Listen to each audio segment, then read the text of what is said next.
dope. And now another question I want to ask musically: will we ever see a Papoose Remy album? I think people would love that. Yeah, a lot of people ask that. You know what I'm saying? But you know what? To be real with you, man, y'all gotta ask her that. You know what I'm saying? We would love to. Anytime your wife want to come on this platform, she has more than welcome to. Nah, I think so. You know what it was. You know, my wife was away for a long time. She had first came home. I just wanted her to do her. I didn't want to cloud that in no shape, form, or fashion. You know what I mean? I even put my career to the side and more the management, and because I just wanted her to see her win so bad and get back in the position that she deserved to be. So, you know, now she's rich again. You know what I'm saying? She's doing her thing. She's investing in property. So I eventually, to answer your question, yes, I can see that project in the future.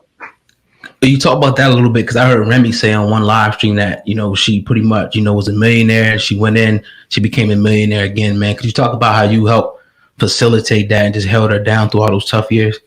Yeah, definitely, man. You know, I can't even sit up here and say it was easy. Okay. It was just an unfortunate situation, man, that took place, and I couldn't be a coward and run and leave her for dead. You know what I'm saying? I just had to support her, and I feel like she deserved to be supported. It was hard, man. I had CEOs, racist CEOs telling me, hey, when I first even went to visit her upstate, I remember one time a CEO was real disrespectful, and he was like, yo, come over here. I came over here. You know, it was like the second time I had came up there. And she was like, yo, why you keep coming up here every day? I said, what do you mean? And her response was, she ain't going nowhere no time soon. I'm coming up here every day. You know what I'm saying? So I'm just giving you an example of how they try to discourage you from supporting your loved ones when they see you doing something. They need to isolate them so they can do all the foul shit to them.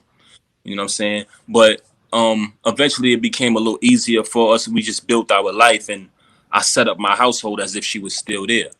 She just couldn't physically be there. But, you know, if I had an incident or a decision I had to make within the household with the children or somebody, I would wait till she called and we would talk. You know what I'm saying? If it was one of their birthdays, we would sing happy birthday. She would just be on the phone.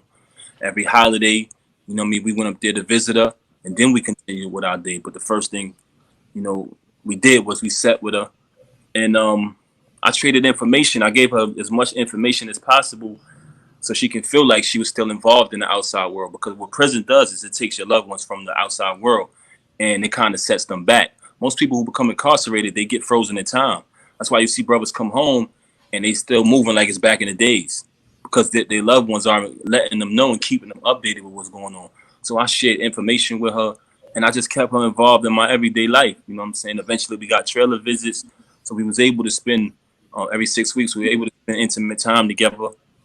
And it was hard. The hardest part when she was away was when we was filing for her appeals. And we would be looking forward to her winning her appeal and coming home. And then we would get the information that her appeal was denied. So those was like crushing blows, because that was the reality setting in, that she was going to have to do the 8 years. But we was fighting all the way through. I set up a bus ride. I loaded up a Greyhound bus with all of my family members and loved ones, and we drove up to the courts of the state for one of her appeals, and we were all hoping that she was going to get it, but she got denied, and eventually she had to do all of that time. But the hope that me and her shared of her getting out early was one of the things that kept us going through that bid, because we was just hoping that it was going to happen. But that through that time period before we got let down, that hope and that faith kept us going. You know what I'm saying?